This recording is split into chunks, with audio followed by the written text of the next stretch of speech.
Boa noite. Estão quietinhos, assim, muito... O que é? É frio ou calor? O que é? Sejam todos bem-vindos. Hoje nós preparamos para a nossa reflexão alguma coisa assim, bem prática, no sentido de que o que é que a gente pode fazer quando nós estamos passando por determinados problemas. Que tipo de atitude a gente pode ter que pode nos ajudar a superar as dificuldades e os problemas? Vocês acharam interessante esse assunto ou não? Quem está interessado? Todo mundo, né? Essa proposta já dá para entender que quando nós estamos passando por determinados problemas, existem duas partes envolvidas na solução do problema. Primeiro é a parte de Deus. Não é isso? Tem coisas que, inevitavelmente, Deus tem que botar a mão. E quanto a isso, a gente não duvida que Ele o fará. Na hora dele, no tempo dele. A gente não sabe muito bem esse negócio, né? É engraçado como a gente dá ordem para Deus, né? Deus, põe a tua mão sobre fulano. Dá a impressão que Deus se esqueceu, né? Ah, verdade, Deluca, obrigado que você me lembrou. Não é? Mas existe também a nossa parte. Por isso que há um princípio muito grande no Evangelho segundo o Espiritismo, um enunciado maravilhoso que é o quê? Ajuda-te, que o céu te ajudará. Então eu tenho certeza que todos nós aqui viemos em busca de uma ajuda. Né? Já estamos recebendo essa ajuda, não há dúvida. Mas só que essa ajuda também pressupõe o ajuda-te. Porque às vezes a gente não está se ajudando. Às vezes a gente está se atrapalhando. Ou, como dizia Chico Xavier, às vezes a gente está se infernizando. Achei forte isso, né? Fiquei pensando, puxa, será que eu me infernizo? Quem aqui se inferniza? Vamos ver, levanta, vai, vamos, confessa. Quase todo. De que jeito a gente se inferniza? Se cobrando.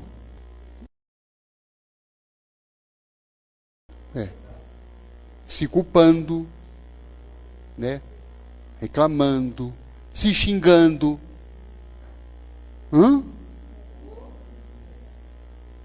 Sua burra. Quantas vezes você falou isso já para você?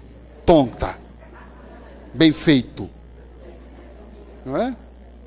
Você não faz nada certo mesmo. Não dá jeito para nada. A gente faz isso.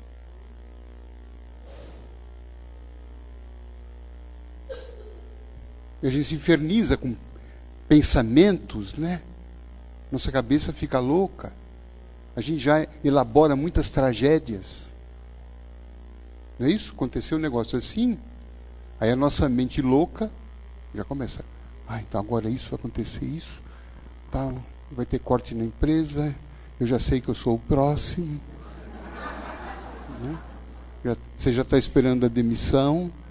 Amanhã eu vou chegar, já vão me demitir, porque depois de demitir, eu sei que aí eu vou ficar sem dinheiro, não vou pagar aluguel, vou ser despejado, e aí eu vou morar debaixo da ponte, e aí, percebe?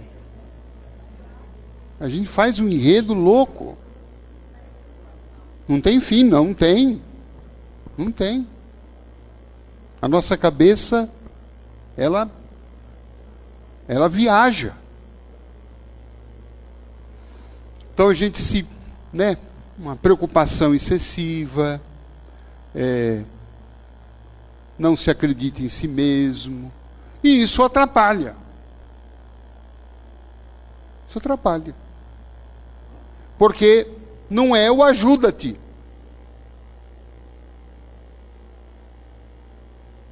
É o atrapalha-te.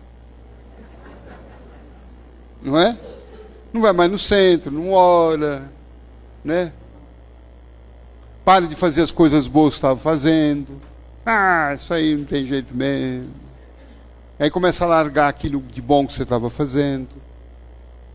Não vai mais na academia, não vai mais cuidar do cabelo, não vai mais fazer alguma coisa boa, uma coisa que te anima, uma coisa que você estava gostando. Você estava com um plano, vou largar tudo. Isso aqui. Aí se abandona, se joga. E aí fica uma complicação. Só piora as coisas. E aí a gente fala, tá vendo? Como eu tinha razão? Não é? Então, como é que a gente pode se ajudar? Então, no livro aqui, Na Luz da Vitória, eu fiz uma síntese, vamos assim dizer, não de coisas que eu criei, que eu acho, embora acredite, mas de tudo aquilo que eu li ao longo de mais de 30 anos, estudando a doutrina, lendo as obras de Kardec, Chico Xavier e tantos outros médios. Quais são as orientações mais costumeiras que eles nos dão para que a gente possa sair da derrota e chegar à vitória? Como é que a gente pode, então, não se atrapalhar e se ajudar muito? Então, eu observei que pelo menos, tem muita coisa, mas pelo menos 4 pontos são muito insistentes. Os espíritos tocam muito nesse assunto como uma forma de autoajuda. Então, a primeira delas, alguém arriscaria um palpite? Magda?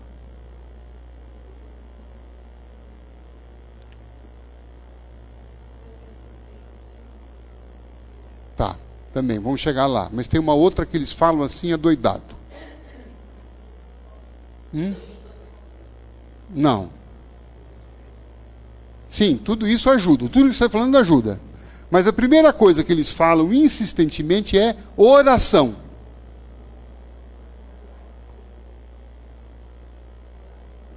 Oração. Por que oração? Porque pela oração a gente pode receber 2 tipos de benefícios. O primeiro deles qual é?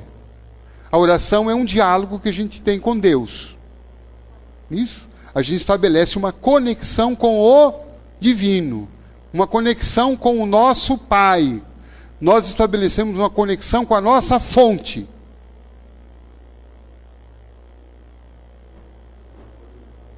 E isso por si só já traz um efeito muito grande, que é a restauração das nossas forças físicas e espirituais.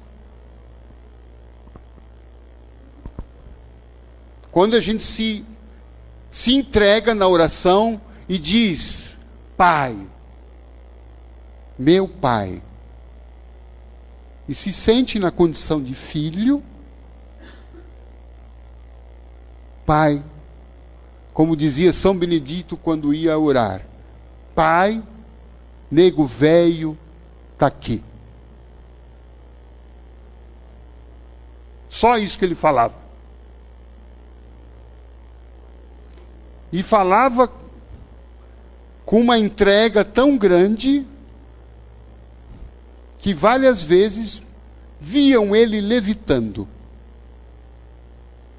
Veja o grau que ele subia. Com essa simples palavra: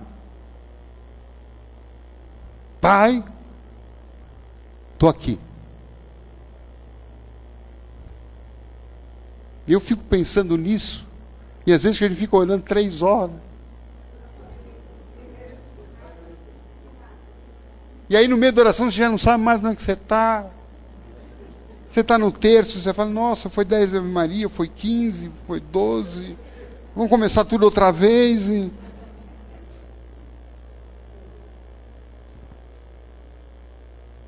Então, a oração é um diálogo, é um contato simples com Deus. O mais simples possível. E muitas vezes a gente fala que não ora, né? Ou, eu não sei falar palavras bonitas. Mas não é isso que mede uma oração. O que mede uma oração é o quê? É aquilo que sai do nosso coração. E não precisa impressionar Deus. Às vezes a gente pode falar na oração, Deus, meu Pai, não estou entendendo esse negócio. E não vai ficar milindrado. Pai, está difícil. Pai, me ajuda a compreender. Tem uma passagem de Santa Teresa d'Ávila.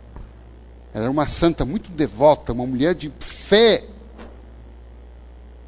Diz que ela foi ajudar uma pessoa num lugar muito distante, tinha que atravessar uma floresta. E aí no meio da floresta aparece um rio bem caudaloso. Ela olhou para o rio e falou assim, meu Deus, será que eu dou conta? Eu falei, não, mas eu estou com Deus. E foi. No meio do rio, a água veio muito forte, ela se desequilibrou, caiu, quase que se afogou e saiu. Conseguiu sair do rio, mas ela estava encharcada. Você imagina, então, aquela freira, todos aqueles atos, totalmente molhada. E ela estava calminha? Não. Ô Deus, agora eu sei porque você tem tão poucos amigos. Ela falou com Deus? Falou. Eu acho que até Deus deve ter dado uma risadinha assim. Não é? Porque estabeleceu uma conexão. E a conexão verdadeira é aquela que vem do coração. Sinceridade. A palavra sinceridade vem do latim, que quer dizer sincera. Sincera é a pessoa que não tem cera. Ou seja, ela é franca. Claro, não vai ser tão franco quanto que você gostaria, né? Mas exponha as nossas emoções. Através disso a gente se liga com a nossa fonte divina. E automaticamente a gente abastece o nosso espírito. O nosso espírito fica mais forte para poder enfrentar as lutas. Porque no mais das vezes, Deus não vai tirar a luta. Aí que está um problema. Deus me tire a sogra da minha casa.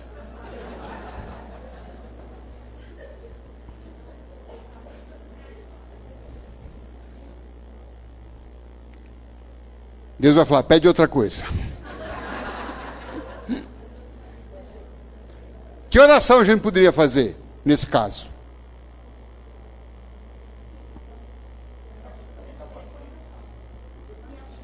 Me ajude a viver com minha sogra. Melhor. Deus falou assim, legal. Deus me ensine, me faça entender o que é que eu preciso aprender com a velha.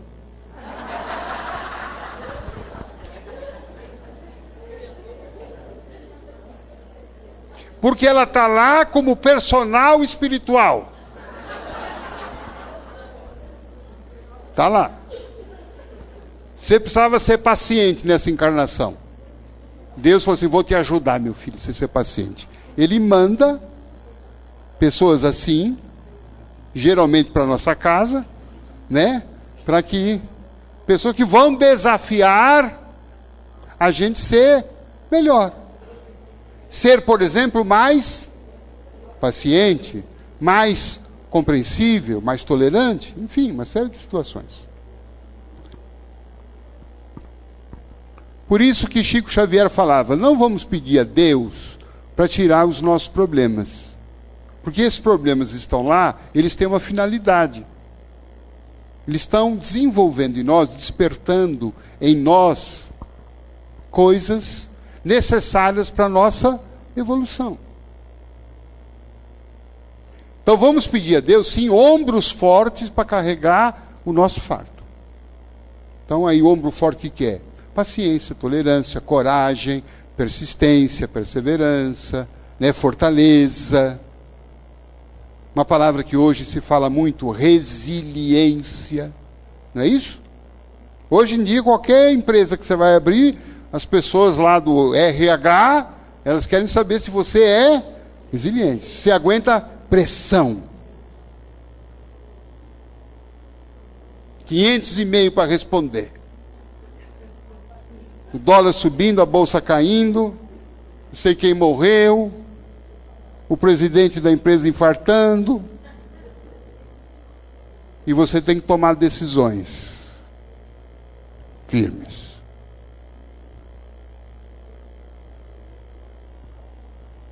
E por que a gente vive numa disso?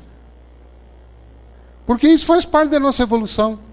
Quando a gente olha para espíritos superiores e começa a observar a personalidade deles, nenhum deles é frágil. Vai falar com Emmanuel, dia de Chico Xavier. Você vê que o Chico era meio assim, né? Ah, lembra a passagem dele no avião? Ah, eu vou morrer, Nossa Senhora, Ave Maria. E o Emmanuel apareceu ali. Você acha que eu vou morrer? Pode ser, Chico. Então eu vou gritar. Ele foi, então, morra, mas morra com educação. Olha que mentor. O que é isso? Resiliência. E foi muito importante ele para o Chico, para o Chico poder aguentar o que ele aguentou.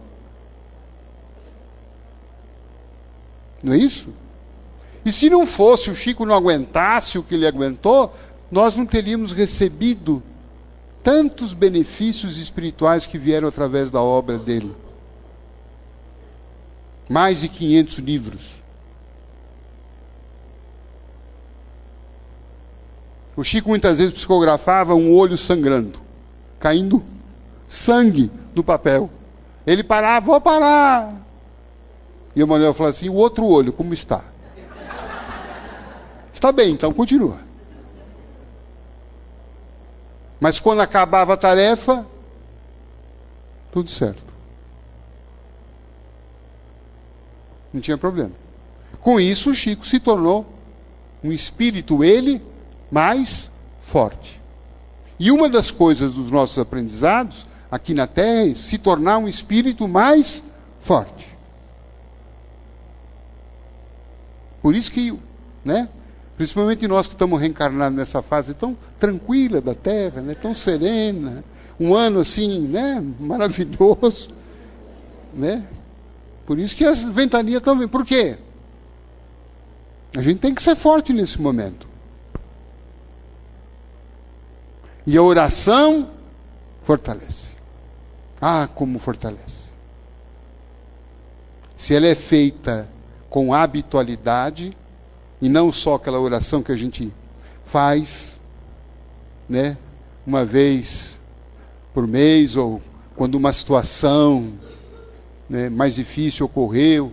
Não, quando ela é habitual, quando ela é diária, nós vamos naturalmente ficando mais fortalecidos. Porque além dessa força espiritual, desse alimento espiritual, nós estamos mais sensíveis aos conselhos dos bons espíritos.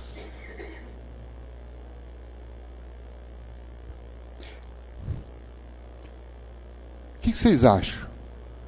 Se o teu anjo de guarda quiser te dar um conselho para você hoje. Ele vai encontrar espaço na tua cabeça?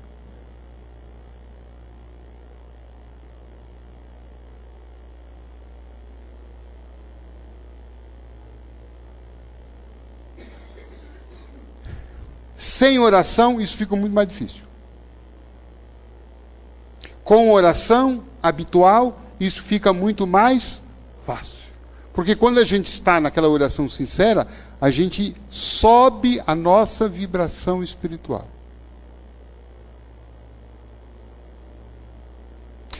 E isso tem um poder fantástico, sobretudo quando a gente está para dormir. A oração antes do sono. Porque essa oração, antes de deitar, ela então facilita a comunicação com os nossos anjos de guarda. Porque a hora que a gente deita, dorme, vocês sabem que o espírito não fica dormindo. O corpo fica ali dormindo e o espírito ele tem um desprendimento parcial. Por que é parcial? Porque se for total, morreu. For total, você já foi. Tá? Não acorda mais. Mas como ele é parcial, quer dizer, fica ligado, né? Nós temos alguns médiuns que tem um cordão, né?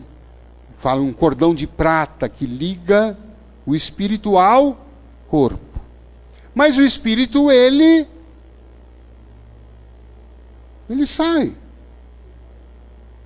E aí ele pode ir para qualquer canto. Ele pode se encontrar com qualquer nível de espírito. Ele pode encontrar a turma A e a turma B. A turma A é a turma dos anjos de guarda. Mas ele pode também encontrar a turma do B, dos bissessores. Né? Eles podem estar lá também, esperando a gente despertar, para levar a gente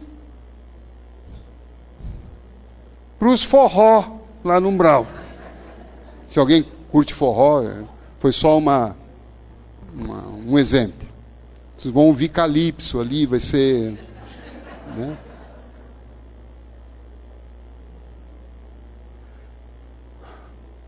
E aí pode ser que durante o sono, se a gente não se prepara, às vezes, a gente pode estar em más companhias. Aquele obsessor que chega e fala, nossa, você vai se ferrar, hein? Nossa, a vida está uma porcaria, né? Se eu fosse você, se matava. Amanhã se mata. E aí ele fica, se mata, se mata, se mata, se mata, se mata. Aí quando você acorda, está com aquele negócio na sua cabeça, martelando.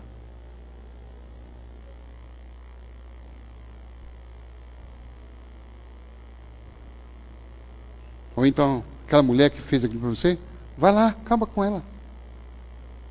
Dá uma porrada nela, logo vai. Vai deixar barato?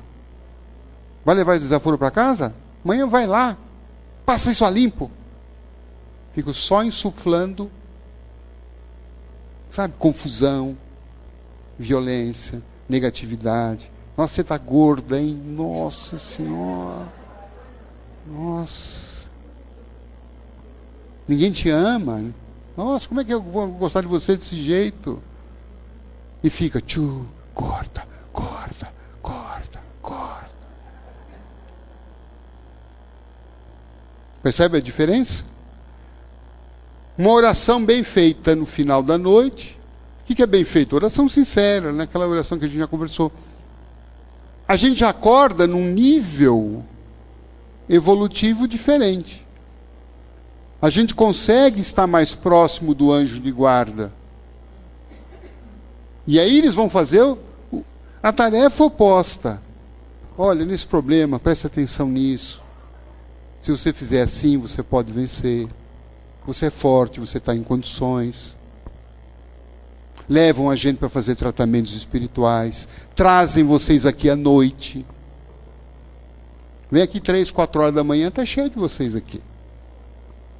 Estão fazendo tratamento, cirurgias espirituais, reforço, recebem carga de energia, levam para o mar, à beira do mar para fazer tratamento de saúde, levam para a natureza, né, para repor energias, que às vezes a gente está muito desabastecido. É um trabalho intenso.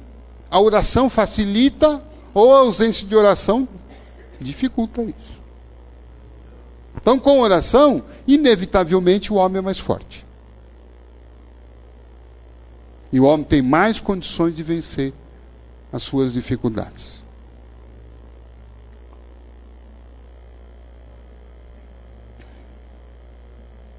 Quem aqui já orou hoje? Tudo bem. Não aqui no centro, né? Foi antes. Então, o ideal seria, no mínimo, oração de manhã e a oração ao deitar. Nada impede que você queira fazer mais orações durante o dia, pode fazer. Às vezes quando o dia está, o perrengue está muito forte, eu levanto, saio da minha sala, vou para o banheiro. E lá vou orar. 2 vezes, 3 vezes.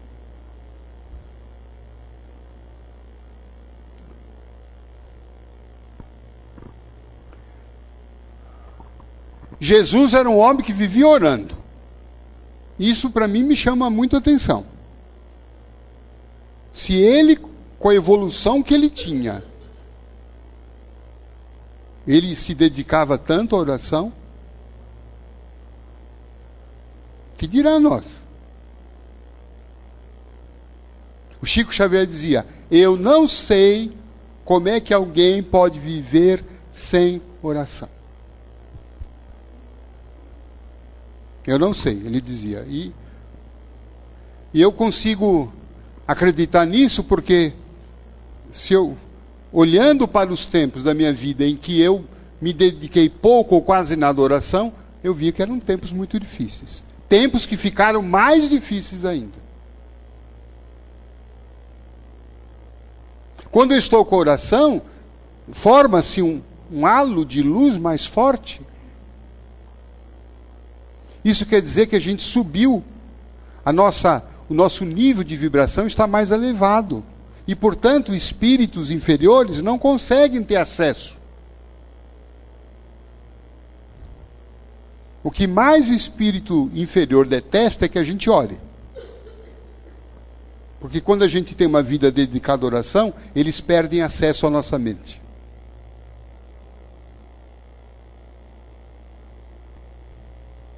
Na história da igreja tem a história de São Cipriano.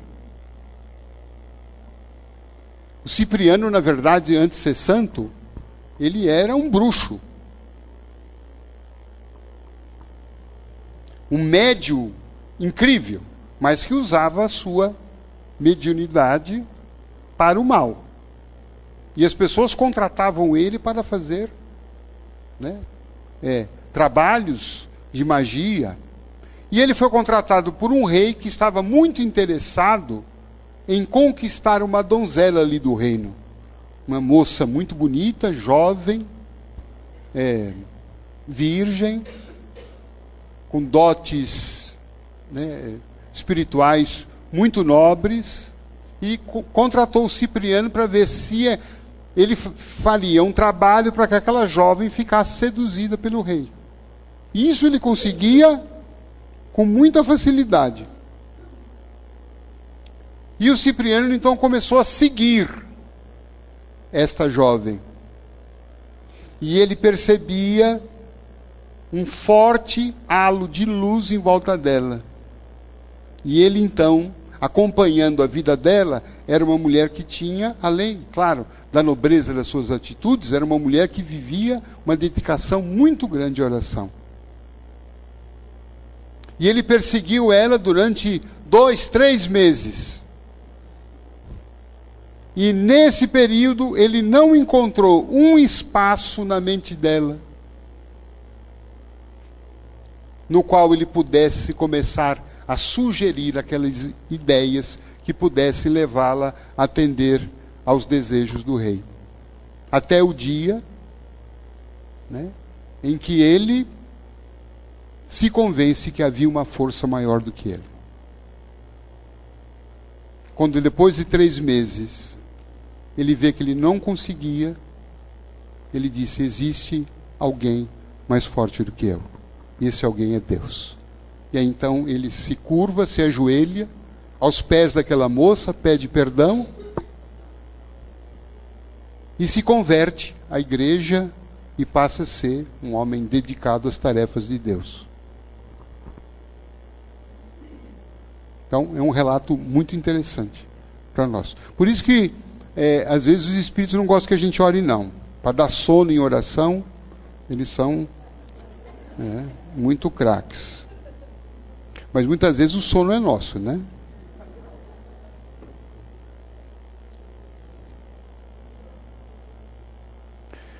Segundo ponto que eu observei nos conselhos espirituais, dizem eles assim: alimente-se de boas palavras e boas imagens. Alimente-se de boas palavras e boas imagens.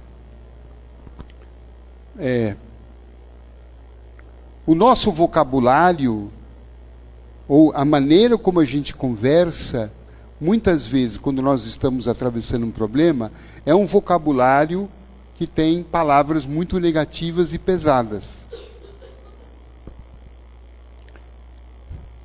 Essa doença vai acabar comigo. Esse problema eu não aguento.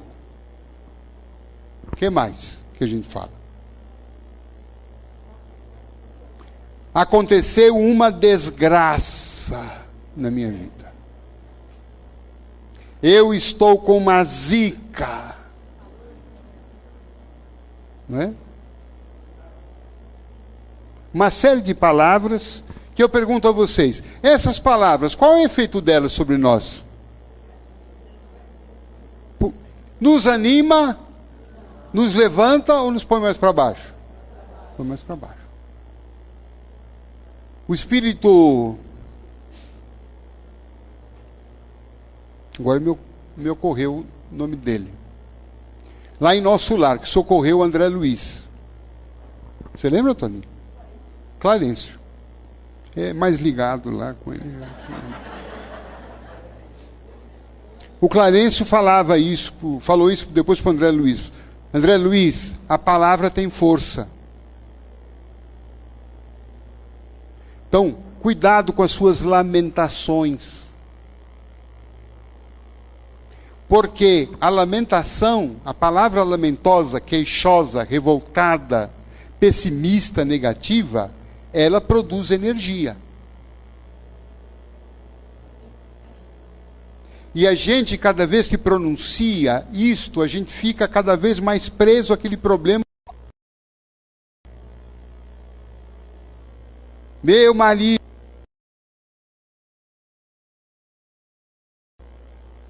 Muda isso. Meu filho é um drogado. Muda isso. Minha vida é uma porcaria. Por favor, para com isso. Que não há paz que dê jeito nisso.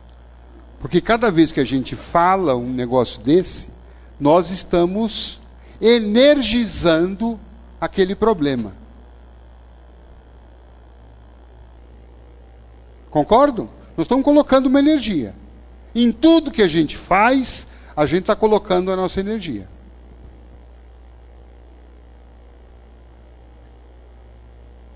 Então nós precisamos vigiar a palavra, porque além da energia que a gente coloca, a gente está se negativando, a gente está se desmotivando. Quando eu digo, essa doença vai acabar comigo, que força que eu vou ter para enfrentar, às vezes, um tratamento, ter que, às vezes, enfrentar uma cirurgia. Eu não vou sair vivo da cirurgia. E às vezes não sai mesmo, mas não porque tinha que morrer, mas porque a gente foi profeta. Colocou uma carga negativa. Uma vez um cirurgião me disse assim: De Luca, eu tenho muito medo de operar pessoas pessimistas. Pessoas que estão melancólicas, depressivas. Porque o pós-cirúrgico é muito difícil para essas pessoas. Os pontos não cicatrizam, tem que voltar para a cirurgia, tem complicação, o número de complicações pós-cirúrgica com pacientes com esse campo, né, mental negativo, é muito problemático. Eu só opero se não tiver jeito de esperar. Mas se a doença não for tão preocupante e der para esperar, eu procuro falar, vai lá, vai no psiquiatra, né, vai no psicólogo, vai no centro espírita, toma um passe, vê se modifica alguma coisa, para a senhora voltar aqui, para poder operá-la com a cabeça melhor. Então nós precisamos tomar muito cuidado com o que a gente fala e procurar, então, adotar palavras que nos motive. Diante de um problema, eu vou vencer. Diante de uma doença, eu estou superando. Quando perguntavam para o Chico como é que ele estava, o estado de saúde dele, e ele teve momentos muito críticos, ele disse, eu nunca falei para as pessoas que eu estava mal. Porque vai que elas acreditam. E começa a falar, o Chico está mal. O Chico vai morrer. O Chico já está fazendo a partida dele. E todo mundo que falava isso morreu antes que ele. Ele foi no velório de todos. Então ele fala, como é que está de saúde, Chico? Muito bem. A cada dia, melhor. E ele falava também outra coisa, ele conversava com a doença. Interessante isso, né? As pessoas falavam que o Chico era doido, porque muitas vezes pegavam ele falando, dona Catarata, dona Angina, a senhora está atacada hoje. Olha, hoje eu tenho um trabalho, eu preciso ir para o centro. Dá uma maneirada, minha irmã. Está com febre. Dona Febre, eu estou aqui. Uberaba está com 40 graus. Eu estou com 39 de febre. Então estamos com quase 80 graus. Vai fazer um passeio no Polo Norte. Vai dar uma voltinha, tenho tanta coisa para fazer. E ele dizia que a coisa dava um jeitinho interessante. Hoje talvez a gente consiga entender. Deepak Chopra, que é um médico indiano, radicado nos Estados Unidos, uma das maiores autoridades em medicina, corpo e mente, ele diz, a mente não está só no cérebro, a mente está em cada palavra, em cada órgão, em cada célula do nosso corpo. Então, quando o Chico falava com a sua doença, na verdade, não era loucura dele. Ele estava, de fato, falando com as suas células, falando com os órgãos adoentados. Quando ele dizia, estou bem, estou indo cada vez melhor, as células ouviam aquilo, recebiam aquele comando da mente, estamos bem. Estamos bem.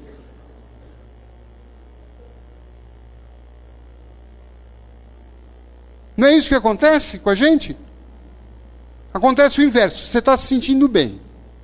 Você está legal. Você está achando que você está linda e maravilhosa. De repente alguém chega e fala, nossa, você está batido, né? Você fala, Aí você vai no espelho, estou batido mesmo, né? Nossa, que coisa. Aí você já começa a agir como uma batida, como um doente, pronto. Daqui a meia hora você já está com uma gripe, resfriado, pegou a renite, alguma coisa, acabou com você. Já contei aqui que eu sofri um acidente de carro, estava com companheiros do grupo aqui, uma batida forte, sabe? Estava indo para a palestra. E aí, Desci do carro, né? Falei, bom, não desencarnei ainda. Coisa ruim não morre logo. Falei, vou para a palestra. Tomei um táxi, fui lá para o centro fazer palestra. Sentindo alguma coisa? Nada. Tranquilo. Os companheiros ficaram ali, porque tinham que ver o problema da polícia ali, boletim de ocorrência. Fiz uma palestra, foi uma das melhores palestras que eu acho que eu fiz na minha vida. Depois lá tem uma entrevista para dar, o cara estava entusiasmado, eu fiquei quase até meia-noite. Foi uma noite assim, impressionante. Voltei para casa, tranquilo. Dormi bem, no dia seguinte levantei, o colega daqui do grupo me ligou, De Lucas, você está bem? Tô, joia. Eu falei, e você, como é que está? Eu falei, eu tive que ir para o hospital. Eu falei, jura? O que aconteceu? O que você sentiu? Não, eu estou com uma costela fraturada. Ele falou, não é bom você dar uma olhadinha também? Eu falei, não, bem. Nada, não sentia nada. E fui. No trajeto para o meu trabalho, eu escutei a voz da minha mãe, já desencarnada. Ela disse, vá ao médico. Eu falei, tá. Fui no ortopedista. Sentei, dei para ele. Tá, examinou. Ele falou, vamos fazer um raio-x. Fez o raio-x, voltou, ele olhou. Eu falei, e aí, doutor, tudo bem? Ele falou, uma costela fraturada. Eu falei, jura? É. Eu falei, e agora? Ele falou assim, agora você precisa tomar muito cuidado, né? Você tem que fazer repouso, porque se você não fizer repouso, não tomar remédio, essa costela, ela pode perfurar o seu pulmão, e não sei o quê. E eu fui me encolhendo. Eu saí assim da clínica, parecia um velho idoso, sabe, caquético, que tinha sofrido politraumatismo. O que é que mudou? Minha cabeça. Meu pensamento. Saí com fraqueza nas pernas. Falta de ar. Liguei para casa, vem me buscar porque eu estou morrendo.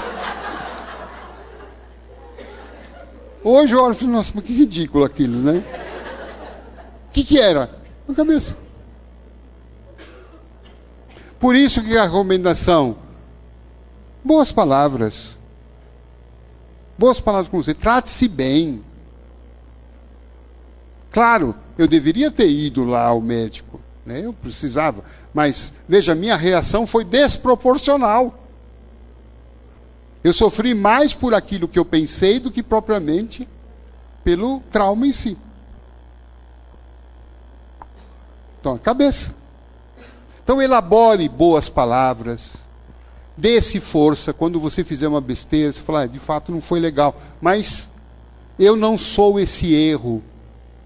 Eu posso melhorar. Eu posso recomeçar, eu posso fazer diferente, eu posso acertar na próxima vez, eu vou aprender como é que se faz isso.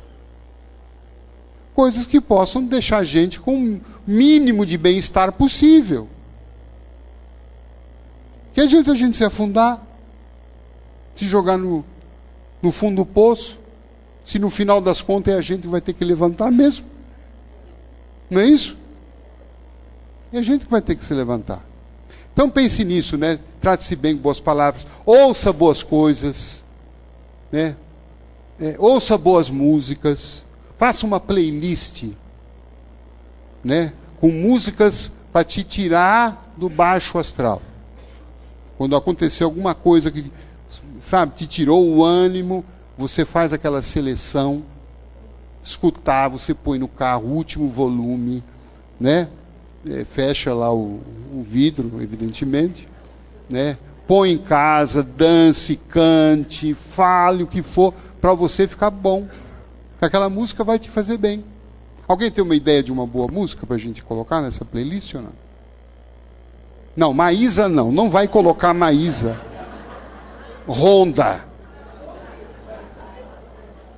O que a gente vai colocar? Queen. Qual? We Are the Champion. Você sabe que eu coloquei essa música quando eu fui levar meu filho para o vestibular? Até escrevi aqui no livro. Botei no carro, ele não sabia. Aí eu falei, escuta, presta atenção nessa música que eu estou colocando para você. Coloquei no último volume. Nossa! Até eu tinha vontade de entrar lá no vestibular e fazer a prova. Não é? Tem mais alguma boa música para lembrar? Ou não? A Paz, do Roupa Nova. A Paz. O Toninho canta essa música, né? Vamos encerrar com ela hoje ou não? Legal. Você canta, depois você vem aqui na frente. Canta.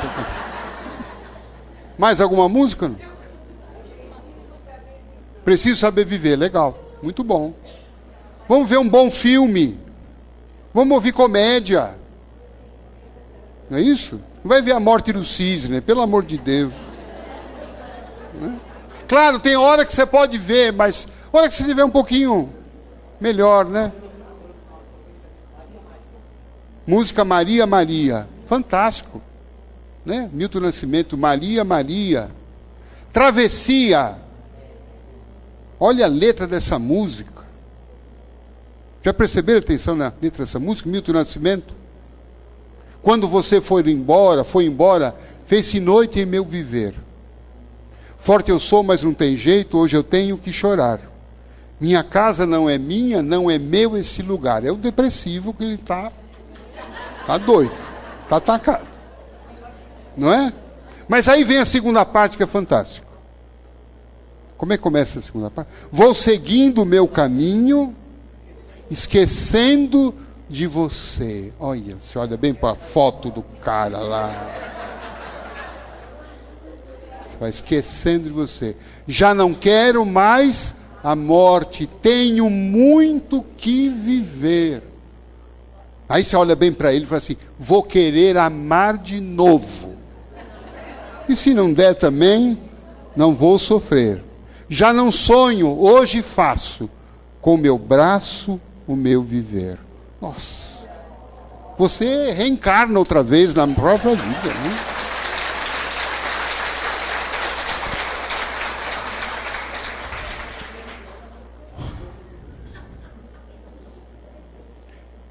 Terceiro ponto que pode nos ajudar. Você é muito mais do que pensa ser. A gente costuma fazer uma distorção. Quando ocorre alguma coisa desagradável na nossa vida, algum fracasso, algum erro, alguma culpa, né? Alguma queda, algum insucesso, alguma reprovação, a gente sempre faz uma distorção da nossa imagem e passa a nos julgar negativamente.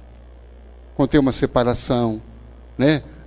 Fui trocada, a outra pessoa, a gente se compara, deve ser melhor do que eu não sirvo para nada, eu estou isso, eu estou aquilo, né? E faz toda uma autonegativação, que é um princípio de uma auto-obsessão. Uma destruição, pensamento destrutivo. E aí não precisa nem de obsessor para acabar com a gente. Porque a gente já está tão negativa que o próprio obsessor, quando se aproxima, ele deixa eu ir embora dessa aqui, eu vou passar mal. Né? Vou lá para o centro tomar um passe para ver se...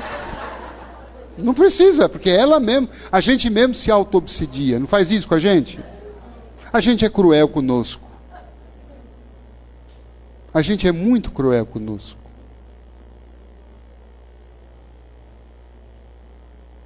A gente se sabota, se põe para baixo, se compara.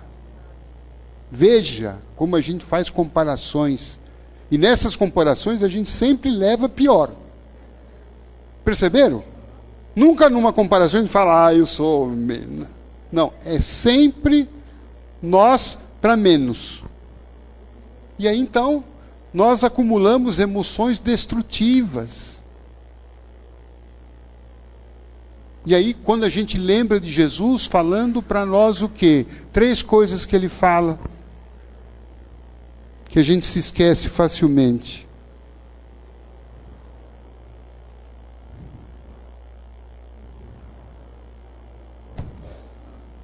Vós sois deuses, vós sois a luz do mundo, vós sois o sal da terra. Se a tua vida está insonsa, põe sal.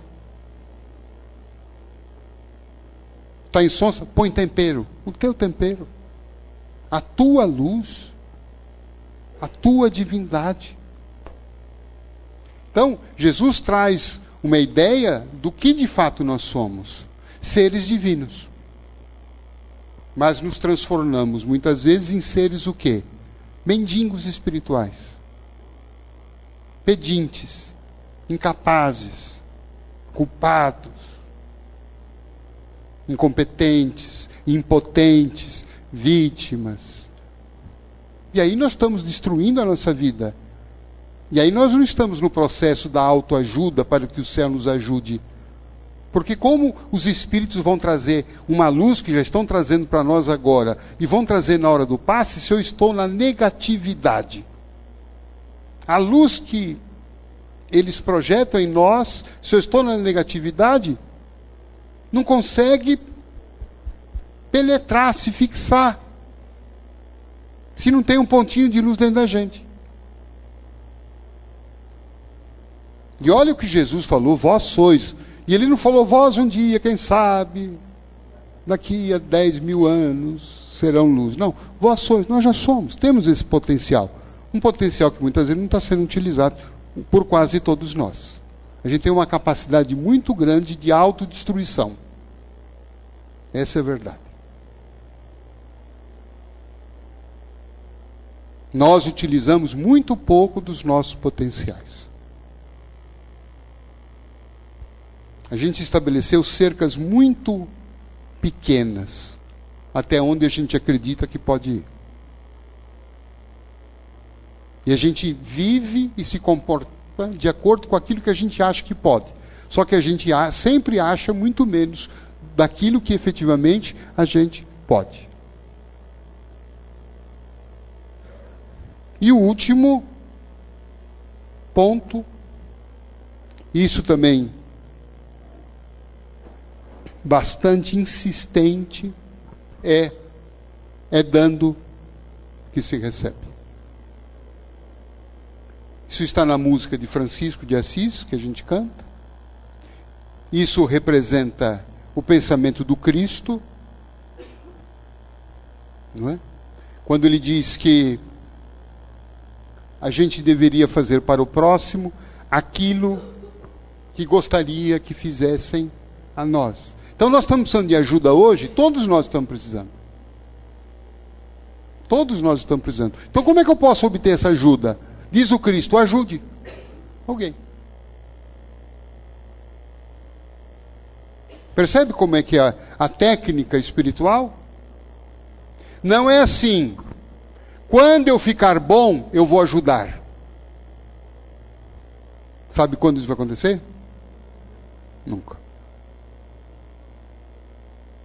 Ah, quando eu melhorar, eu vou poder ajudar alguém. Não. Comece a ajudar. Comece a fazer alguma coisa em benefício de alguém. Pode ter certeza, lá na sua casa, no seu trabalho, vai ter alguém que vai estar numa situação mais difícil. Um colega que, de repente, está passando por uma fase difícil. Como é que eu posso ajudar essa pessoa? Ah, mas eu estou com tanto problema. Exatamente por isso. Esqueça um pouco o seu problema. Isso vai ser já o primeiro benefício. E quando a gente está com essa atitude sincera de poder ajudar quem está passando um momento difícil, a gente entra naquela energia, a energia que construiu o universo, que é a energia do amor. Deus construiu, Deus nos fez através do amor. Então a energia mais poderosa que existe é o amor. E quando a gente está, de alguma forma, no trabalho da caridade, da ajuda ao próximo, nós estamos movimentando essa energia. E essa energia, então, nos põe numa vibração totalmente diferente, que os nossos caminhos começam a mudar. Pode ser que os problemas não vão se resolver assim, como um passe de mágica. Mas a gente já vai olhar para aquele problema. Não é tanto assim, não. Vejo muita gente aqui que me procura, está fazendo um tratamento aqui na casa, depois de 6 meses, 1 ano, chega feliz, chega mais animado. E eu pergunto, puxa, como é que você está? O que é que mudou? Aquele problema seu mudou? Não. Não? A sogra está lá e tá. E por que mudou? Não estou ligando mais. A velha até que não é tão chata assim. Eu já estou olhando para ela de outro jeito. Percebe? Quem é que mudou? Fomos nós. Um assistido aqui, muito tempo, a casa já está completando esse ano 10 anos, ele fazia tratamento espiritual aqui de cura, e ele disse que ele não melhorava, e que ele queria um passe mais forte. E eu falei, agora, onde é que eu vou arrumar esse passe mais forte para esse homem, né? E aí um dia, assim, mentalizando, né, pedindo para o Pai Joaquim me orientar, naquele caso daquele irmão, e o Pai Joaquim disse assim, fala para ele que do lado da casa dele tem um trabalho bem forte lá. Eu falei, que será que é isso? Será que tem um centro lá? Eu me interessei, porque de repente até eu vou lá também.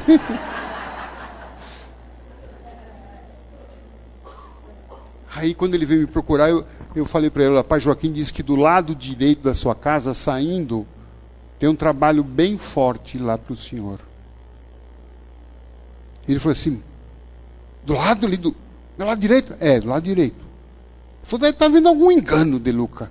Eu falei, pode ser, né? Eu falei, pode ser, mas por quê? Foi do lado da casa, tem um doente lá. Aí senti, né, Pai Joaquim me intuindo, manda ele lá visitar o doente. Eu falei, o senhor já foi visitar esse doente? Eu falei, eu não. Doente? Chega eu, ele falou. Vou visitar, ver se ele está precisando de alguma coisa. Vai poder ajudar. Depois o senhor me conta. Aí ele veio na outra semana e me contou. Eu falei, eu fui lá, fui visitar. De fato, ele está com um problema na perna, está com uma ferida muito grande. Ele precisa ir no HC, né, fazer curativo naquela perna, mas não tem ninguém que leva ele, porque os filhos estão trabalhando, e não sei o quê, a perna dele está infeccionada. Eu falei, e aí? E ele falou assim, e aí o quê? Eu falei, o trabalho forte. Eu falei, quantos carros o senhor tem na sua casa? Eu falei, tenho 3. O senhor trabalha? Não, sou aposentado. Eu falei, por que o senhor não leva ele lá no hospital? Foi eu no hospital? Estou querendo ficar longe do hospital. Aí o Pai Joaquim disse assim, fala para ele ir levar. Que é melhor ir levar do que ficar. Aí eu sugeri, falei, não, tente fazer isso, vai ver. Aí ele foi me contando. Primeira semana ele veio, contou, falei, levei, acabei levando, tal, mas que o lugar é horrível, que gente sofrida, é muita gente não sei o quê, eu fiquei horas e horas e lá, mas como tem gente com problema, né, De Luca? Maior do que a sua gastrite, né, irmão? É verdade, tem problema, gente lá com tanto problema. E aí? Semana que vem eu vou lá outra vez, que tem que fazer o curativo. Ele começou a levar. E aí ele chegava lá, passava muitas horas, ele começou a levar uns lanchinhos para ele.